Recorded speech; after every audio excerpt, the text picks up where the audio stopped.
It was a dark and stormy night. Just kidding. It was actually a boiling hot afternoon, the kind where you walk outside and it feels like you just walked into an armpit. Humid and air so thick it's like walking through soup. Those analogies are gross together, but I could only hope it painted a picture of what we were dealing with in Coventry. The Skeenbauer coven could have used some magic to make the clouds roll in to block out some of the sun or just summon a breeze, but I was the new leader.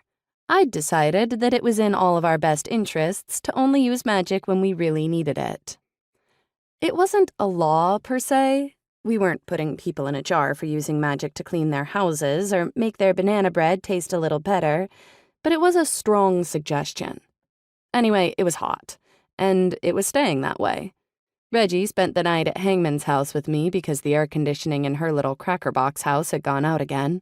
And by again, it was the third time in a week. She'd scraped together the money to fix it the first 2 times, and it had gone out again the very next day.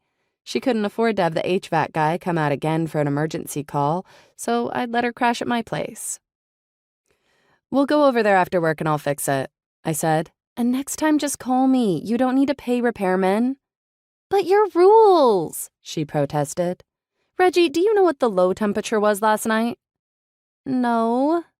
"It was 85 degrees. That's the coolest it got last night. I'd say that fixing your air conditioning isn't a frivolous use of magic. Plus, you spent all your savings, didn't you?" "Yes, but—" "No but, Reggie. You were going to use that money to buy a new car. When you got a more reliable car, you were going to be able to take your grandma out of the nursing home for day trips." "I was," she said. "Well, now you're going to have to use my car on the weekends until you get money saved up again," I said. "And after work today, we're going to your house to repair the air conditioning." "Thank you," she said. "I miss having Jeremy in town to fix these things." Jeremy Corey was one of Thorne's deputies.